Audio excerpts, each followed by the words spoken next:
মাননীয় শিক্ষামন্ত্রী কাকে গাড়ি চাপা দিয়েছে এবং সেই গাড়িটা নাকি অন্য কারো জনের, এই নিয়ে এখন সংবাদ মহলে সারাদিনই চর্চা।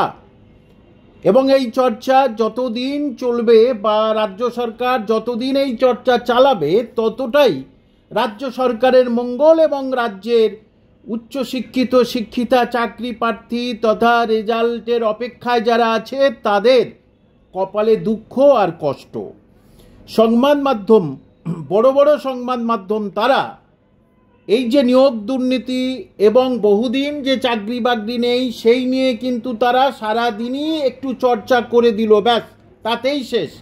দু একজন ছাত্রছাত্রী যারা আন্দোলনে আছে তাদের একটা বাইট নিল, ব্যাস তাতেই শেষ। কিন্তু এরকম লাগাতারভাবে যেভাবে ব্রাত্য বসুর গাড়ি চাপা বিষয় এবং যাদবপুর বিশ্ববিদ্যালয়ে সব সাংবাদিকরা সেখানে গিয়ে বসে আছে এবং সারা পশ্চিমবঙ্গ তথা ভারতবর্ষে এইটা নিয়ে শোরগোল ফেলে দিচ্ছে, ঠিক এইভাবেই যদি রাজ্যের সংবাদ মহল তারা যদি রাজ্যের শিক্ষিত বেকার হয়রানিগ্রস্ত দুর্দশাগ্রস্ত চাকরি প্রার্থী তথা চাকরির পরীক্ষা দিয়েছে রেজাল্ট বার হয়নি তাদের সুযোগ সুবিধা তাদের অসুবিধা নিয়ে যদি একেবারে লাগাতারভাবে মানুষের মাথায় এবং কানে ঢুকিয়ে দিত তাহলে কিন্তু রাজ্য সরকার এই নিয়ে কিন্তু ব্যতিব্যস্ত হয়ে উঠত। অর্থাৎ আজকের সংবাদ মহলের যা করছে ভালোই করছে, কিন্তু এর জন্যে রাজ্য সরকার কিন্তু মাননীয় শিক্ষামন্ত্রী তিনি যে চাকরি বাকরির এই সম্বন্ধের মন্ত্রী সে নিয়ে কারোর কিন্তু উচ্চবাচ্য নেই। আজকের একজনকে হাসপাতালে ভর্তি আছে সেজন্য দুঃখিত, এটা ঠিক হয়নি, কাম্য নয়। কিন্তু কত ছাত্রছাত্রী থেকে শুরু করে কত চাকরি পরীক্ষার্থী কত তারা চাকরি পরীক্ষা দিয়ে বসে আছে চাকরির অপেক্ষায়, রেজাল্টের অপেক্ষায়, তাদের মনের ব্যথাটা কে বুঝবে? সেখানে শারীরিক ব্যথা নিয়ে একজন শুয়ে আছেন হাসপাতালে, কিন্তু এত কয়েক কোটি ছেলে মেয়েদের মনের কথাটা কে বুঝবে? মনের ব্যথাটার মলম দেবে কে? সেটা তো এই সরকার তো দেবেই না, কারণ সে ওবিসি মামলা নিয়ে চুপ করে বসে আছে। এবং দেখেছেন আপনারা অনেকবার আমি বড় বড় চ্যানেলে গেছি, কিন্তু পুরো ঘটনাটা নেওয়ার পরে 3 থেকে 4 মিনিটের মধ্যেই সেটাকে শেষ করে দেয়, সেখানে মূল বিষয়বস্তু কিছু থাকে না। তার ফলে স্থির করেছি যে এবারে যারা মোটামুটি পোর্টাল চ্যানেল যারা ঘরে ঘরে ঢুকে গেছে, যেমন আপনারা দেখেছেন বঙ্গ টিভি আসে প্রায় সময়, এই সব টিভিদের মাধ্যমে আপনাদের কাছে পৌঁছাতে চায় সবাই, কিন্তু এভাবে তো চলছে বহুদিন।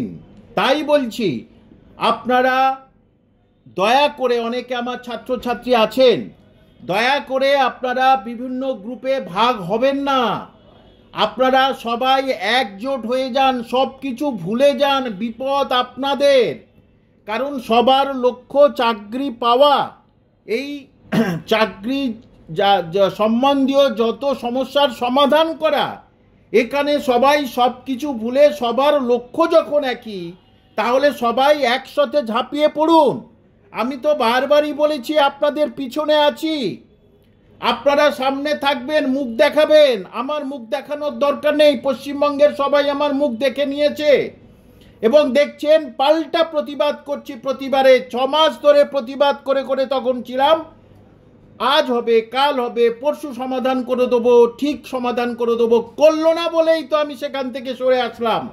এবং আপনাদের তাই আমি বলছি, এই যে গত কিবার দিন একটা মিছিল হলো, অনেক ছেলে মেয়ে তারা পার্সোনালি আমাকে মেসেজ দিল, আমি বলেছি আমার কাছে আসতে হবে, পুরো ঘটনাটা শুনবো, কি জন্যে কেন কিভাবে মিছিল করছেন, কোথা থেকে কোথায় যাচ্ছেন, কি মিছিল, কি পারমিশন আছে, এবং আমার নিজেরও পারমিশন নিতে হয় লোকাল থানায়, কিন্তু তারা কেউ আসেনি।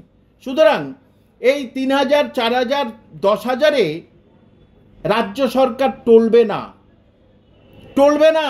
রাজ্য সরকারকে টলাতে গেলে আপনাদের সমস্ত বর্ণ ধর্মর সমস্ত ধরনের চাকরির পরীক্ষার্থীদের একসঙ্গে হবে, একসঙ্গে নামতে হবে গণতান্ত্রিক উপায়ে এবং পুরো রাজপথটাকে স্তব্ধ করে দিতে হবে, যাতে পশ্চিমবঙ্গের মানুষ বুঝতে পারে কেন কি মিথ্যাচার, যে তারই জবাব পেয়ে যাবে রাজ্য সরকার, যে চাকরি দিতে পারছে না ওবিসি মামলার জন্য, সেটার জন্য দায়ী কে।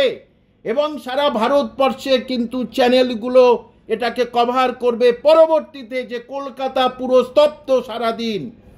কিন্তু তবুও আপনারা একজোট হওয়ার মতো মানসিকতা আপনাদের নেই। আমি আবার বলছি, আপনারা প্রত্যেকটা গ্রুপের যারা হেড আছেন 5-6 জন করে, তারা সামনে থাকবেন, 40-50 জন সামনে থাকুন, সবাই আপনাদের দেখে নিন, কোনো অসুবিধা নেই, সবার পেছনে আমি চুপটি করে থাকব। কিন্তু আপনাদের চাকরি দরকার। হ্যাঁ, আমাকে যারা বলছেন আপনি কেন এত বলছেন, আমি প্রথম থেকে তো ছাত্রছাত্রীদের পাশে ছিলাম।